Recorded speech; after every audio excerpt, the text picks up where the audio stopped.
तारीख 30 मार्च 1977। यह तारीख केरल के राजनीतिक इतिहास में एक अहम तारीख साबित होने वाली थी। उस दिन केरल विधानसभा में कुछ ऐसा हुआ जो इतिहास में दर्ज हो गया। केरल की राजधानी तिरुवनंतपुरम की नर्मदा रोड पर उस दिन कुछ ज्यादा ही चहल पहल थी। दरअसल यह सड़क हुजूर को जाती थी। हुजूर माने केरल का विधानसभा भवन। 1977 में ही केरल विधानसभा चुनाव हुए थे। इमरजेंसी के बाद हुए लोकसभा और विधानसभा चुनाव में कांग्रेस को पूरे देश में करारी शिकस्त मिली थी, लेकिन केरल इकलौता राज्य था जहां कांग्रेस ने जीत हासिल की। राज्य में कांग्रेस की सरकार बनी और मुख्यमंत्री बने के करुणाकरण। 30 मार्च 1977 को विधानसभा की पहली बैठक थी। सदन की कार्यवाही शुरू हुई। 32 साल का एक नौजवान विधायक खड़ा हुआ। उसके हाथ में एक आधी बांह वाली पुरानी सफेद कमीज थी। वह सफेद कमीज खून से सनी हुई थी। ऐसा लगता था कि उसे किसी ने खून की बाल्टी में डुबा कर निकाला हो। नौजवान विधायक उस खून से सनी कमीज को विधानसभा में लहराने लगता है और चीख चीख कर नारे लगाता है। 32 साल के उस नौजवान विधायक का नाम था पिनरई विजयन। विजयन ने उस रोज खून से सनी कमीज को अपने कंधे पर रखकर भाषण भी दिया था। विजयन के सामने केरल के नए मुख्यमंत्री बैठे थे। विजयन के भाषण का एक एक शब्द केरल की नई कांग्रेस सरकार का मरसिया लिख रहा था। विजयन के इस ऐतिहासिक भाषण के एक महीने के भीतर ही केरल के मुख्यमंत्री ने इस्तीफा दे दिया था। एक साल था 1977 का और दूसरा साल आया 2016 का। 32 साल के विजयन अब 71 साल के हो चुके थे। चेहरे पर हल्की झुर्रियां आ गई थीं, लेकिन तेवर अभी भी वही था। विजयन एक बार फिर विधानसभा में आधे बांह की सफेद कमीज पहने खड़े थे, लेकिन इस बार विधायक की हैसियत से नहीं, बल्कि सूबे के मुख्यमंत्री की हैसियत से।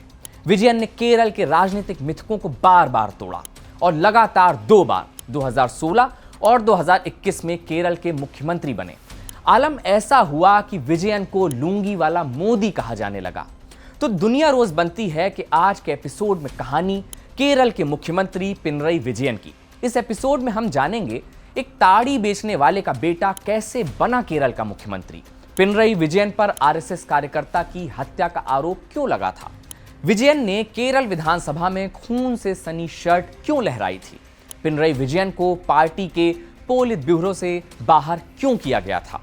पिनरई विजयन को लुंगी वाला मोदी क्यों कहा जाता है और क्या विजयन बनने वाले हैं तीसरी बार केरल के मुख्यमंत्री। नमस्ते, मेरा नाम है मुकुल सिंह चौहान और आप देख रहे हैं जिस्ट की पेशकश दुनिया रोज बनती है।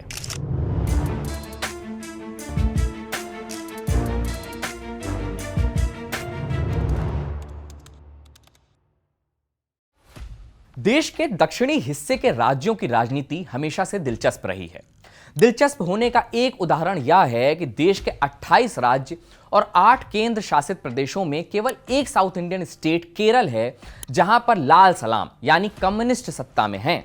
आप सोच रहे होंगे कि इसमें अजूबा क्या है। अजूबा है क्योंकि एक तरफ जब पूरे भारत की राजनीति में यह शोर मचाया जा रहा है कि भारतीय कम्युनिस्ट अब कुछ दिनों में विलुप्त हो जाएंगे, तब केरल से खबर आती है कि केरल विधानसभा चुनाव में कम्युनिस्ट पार्टियों का दबदबा बरकरार। और उसी केरल से आवाज आती है लाल सलाम कॉमरेड।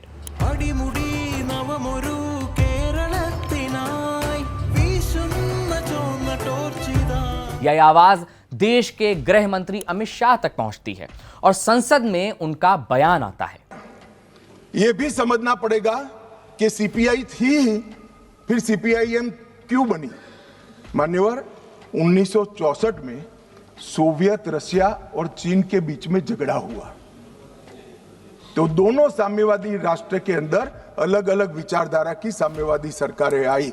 जैसे अलग अलग विचारधारा की आई, तो यहां पर चीन की भी एक समर्थित पार्टी सीपीआई मार्क्सिस्ट खोल दी। तो आइए हम शुरू से शुरू करते हैं। देश के सबसे आखिरी कोने वाला राज्य केरल की सियासत और उस सियासत के बादशाह कॉमरेड पिनरई विजयन की कहानी को। तो भारत के नक्शे की ओर आंख फेरिए और सबसे दक्षिणी कोने पर नजर टिकाइए। आपको केरल दिख गया होगा। कमाल का राज्य, अद्भुत भौगोलिक सुंदरता यानी ज्योग्राफिकल ब्यूटी वाला यह राज्य समुद्र से चिपका हुआ है। इसी राज्य के मुहाने पर एक जिला है कन्नूर। जिले की आबादी करीब 3 लाख के आसपास है। यहाँ के ज्यादातर लोग कई दशकों से पेड़ से ताड़ी उतारने का काम करते हैं। दरअसल ताड़ी एक किस्म की देसी शराब है। कन्नूर जिले के लोगों के लिए ताड़ी रोजगार का एक बड़ा जरिया हुआ करती थी और आज भी है। इसी कन्नूर जिले में पिनरई नाम का एक गांव है। साल था 1945। इसी पिनरई गांव के कोरन भी ताड़ी उतारने का काम करते थे। कोरन के 14 बच्चे हुए, जिनमें से 11 मर गए। सबसे आखिर में एक बेटा हुआ। बेटे का नाम रखा गया विजयन। किसी भी नाम के पहले गांव के नाम को शामिल करने की गांव की पुरानी परंपरा थी, इसीलिए लड़के का पूरा नाम हो गया पिनरई विजयन। अब यहां से कहानी के दो सिरे खुलते हैं। एक सिरा है पिनरई विजयन का और दूसरा सिरा है कम्युनिस्ट पार्टियों का। आज से करीब 100 साल पहले 1925 में देश में दो वैचारिक संगठन बने, राष्ट्रीय स्वयंसेवक संघ यानी आरएसएस और कम्युनिस्ट पार्टी ऑफ इंडिया यानी कि सीपीआई। यह तथ्य भी हमें ताज्जुब से भर देता है कि आरएसएस की विचारधारा पर चलने वाली पार्टी बीजेपी आज देश के 17 राज्यों में सरकार में है। साथ ही लगातार 3 लोकसभा चुनाव जीतकर केंद्र में भी सरकार में है। वहीं कम्युनिस्ट दलों की केवल एक राज्य केरल में सरकार बची है। आखिर ऐसा क्यों हुआ, यह जानने के लिए हमें इतिहास के कुछ पुराने पन्ने पलटने होंगे। देश आजाद हो चुका था। साल 1951 में देश में पहली बार आम चुनाव हो रहे थे। पंडित नेहरू उन दिनों कांग्रेस पार्टी का सबसे बड़ा चेहरा थे। नेहरू का करिश्मा आम भारतीय जनमानस पर छाया हुआ था, लेकिन देश के हर कोने से लाल क्रांति की आवाज आ रही थी। यह लाल क्रांति की आवाज थी कम्युनिस्ट कॉमरेडों की, जो मार्क्स के बताए रास्ते पर चल रहे थे। सीपीआई का चुनाव चिन्ह था हंसिया और गेहूं की बाली। 1951-52 में हुए पहले लोकसभा चुनाव में सीपीआई ने 16 सीटों पर जीत दर्ज की और इस तरह से सीपीआई देश की पहली प्रमुख विपक्षी पार्टी बनी और ऐसा तब तक होता रहा जब तक पार्टी में टूट नहीं हुई। साल 1957 देश में दूसरे आम चुनाव हो रहे थे, साथ में राज्यों के विधानसभा चुनाव भी हो रहे थे। ये उस जमाने की बात है जब देश में लोकसभा और विधानसभा के चुनाव साथ साथ होते थे। प्रधानमंत्री नेहरू और कांग्रेस पार्टी दोनों का जादू देश में कायम था, लेकिन देश के एक राज्य केरल में इस जादू का कोई असर नहीं था। जब 1957 के केरल विधानसभा चुनाव के परिणाम आए तो पूरी दुनिया इस चुनाव परिणाम से हैरान हो गई। केरल ऐसा पहला राज्य बना जहां पूरी दुनिया में पहली बार जनता द्वारा चुनी हुई कम्युनिस्ट सरकार सत्ता में आई और देश के पहले गैर कांग्रेसी मुख्यमंत्री बने कम्युनिस्ट पार्टी के नेता ईएमएस नंबूदरीपाद। अभी 2 साल भी नहीं बीते थे कि खुद को लोकतंत्र के पहरेदार बताने वाले प्रधानमंत्री नेहरू की केंद्र सरकार ने ईएमएस नंबूदरीपाद की कम्युनिस्ट सरकार को बर्खास्त कर दिया और केरल में राष्ट्रपति शासन लगा दिया। इस किस्से का जिक्र हमने इसलिए किया ताकि आपको बता सकें कि केरल में कांग्रेस और कम्युनिस्टों की लड़ाई कोई नई नहीं है, यह बहुत पुरानी लड़ाई है। 1960 के दशक में जब कांग्रेसी और कम्युनिस्ट आपस में लड़ रहे थे, तब पिनरई विजयन इकोनॉमिक्स से ग्रेजुएशन की डिग्री हासिल कर रहे थे। विजयन की रुचि वाम राजनीति की तरफ शुरू से थी। उन दिनों केरल में एक कम्युनिस्ट नेता बड़े मशहूर थे, नाम ए.के. गोपालन। गोपालन ने ही साल 1958 में मशहूर इंडियन कॉफी हाउस की शुरुआत की थी और पहला इंडियन कॉफी हाउस त्रिशूर में खोला था। पिनरई विजयन इनसे काफी प्रभावित थे। साल 1964 कम्युनिस्ट पार्टी में आपस में ही फूट हो गई। कम्युनिस्टों का एक गुट चीन की माओ की क्रांति का समर्थन करता था और यह दलील देता था कि प्रधानमंत्री नेहरू और कांग्रेस का सोशलिज्म दिखावा भर है। इसी साल कम्युनिस्ट पार्टी के नेताओं की 2 बैठकें हुई। एक बैठक हुई बंबई में। बंबई की बैठक को कम्युनिस्ट पार्टी ऑफ इंडिया यानी कि सीपीआई की बैठक कहा गया। दूसरी बैठक हुई कोलकाता में। इस बैठक में एक नई पार्टी बनी, उसे कम्युनिस्ट पार्टी ऑफ इंडिया मार्क्सवादी यानी सीपीआई-एम कहा गया। नौजवान विजयन ने सीपीआई-एम यानी मार्क्सवादी कम्युनिस्ट पार्टी ज्वाइन की। पहले विजयन केरल स्टूडेंट फेडरेशन यानी केएसएफ के जिला सचिव बने। बाद में केएसएफ का नाम बदलकर एसएफआई यानी स्टूडेंट फेडरेशन ऑफ इंडिया रख दिया गया, जो आज भी सीपीएम की स्टूडेंट विंग है। साल 1970 का था। केरल में विधानसभा चुनाव हुए। पिनरई विजयन को भी कन्नूर की कुतुपरंब सीट से सीपीएम ने टिकट दिया। विजयन पहली बार महज 26 साल की उम्र में विधायक बने। इन्हीं दिनों विजयन का नाम पहली बार एक पॉलिटिकल मर्डर से जुड़ा। इसी समय आरएसएस के कार्यकर्ता की हत्या में विजयन का नाम आया। साल 1967 में कम्युनिस्ट पार्टियों के दोबारा सत्ता में आने के बाद केरल की राजनीति बदलने लगी। आए दिन वहां सीपीएम और आरएसएस के कार्यकर्ताओं के बीच हिंसा की खबरें आने लगी। इसी हिंसा में वड्डिकल रामकृष्णन नाम से आरएसएस कार्यकर्ता की हत्या हो गई। रामकृष्णन पर कुल्हाड़ी से वार किया गया था। इसी हत्या में सीपीएम के कई नेताओं का नाम आया। इन नेताओं में पिनरई विजयन का नाम भी शामिल था। हालांकि अदालत में विजयन पर आरोप तय नहीं हो पाया और विजयन बरी हो गए। 25 जून 1975 को तत्कालीन इंदिरा गांधी की सरकार ने इमरजेंसी का ऐलान कर दिया और देश के सभी विपक्षी नेताओं को जेल भेजा जाने लगा। इमरजेंसी की आग केरल भी पहुंची। कम्युनिस्ट पार्टी में तब तक विभाजन हो चुका था और मुख्यतः दो कम्युनिस्ट पार्टी देश में लोकप्रिय थीं। एक पार्टी थी कम्युनिस्ट पार्टी ऑफ इंडिया यानी सीपीआई और दूसरी थी कम्युनिस्ट पार्टी ऑफ इंडिया मार्क्सवादी, जिसे मार्क्सवादी कम्युनिस्ट पार्टी यानी सीपीएम भी कहा जाता है। पिनरई विजयन इसी सीपीएम के नेता थे।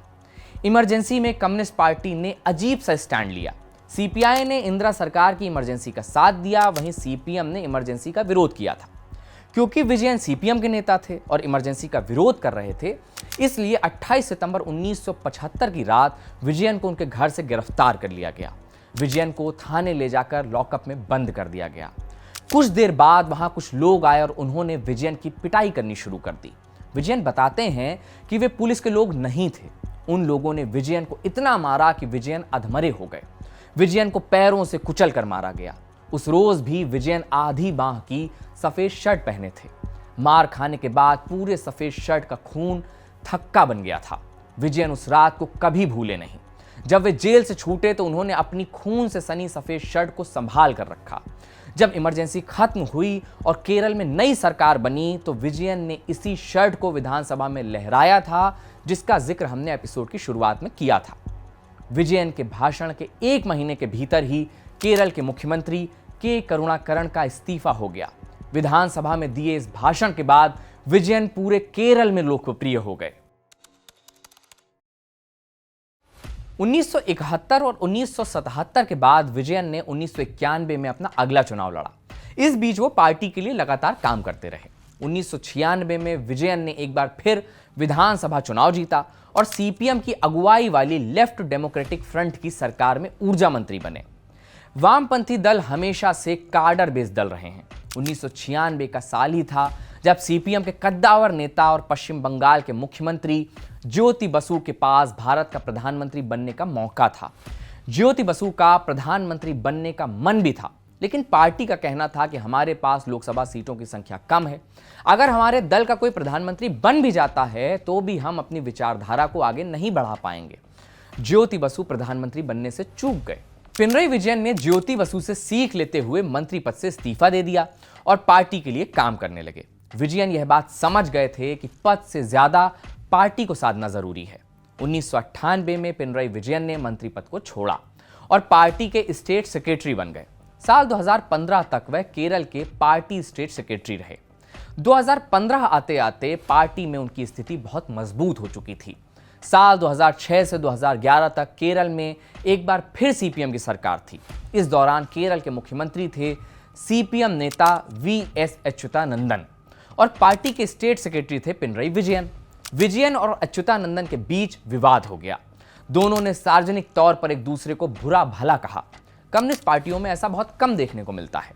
सीपीएम दोनों नेताओं से नाराज हुई और 26 मई 2007 को दोनों नेता विजयन और अच्युतानंदन को पार्टी के पोलित ब्यूरो से बाहर कर दिया गया।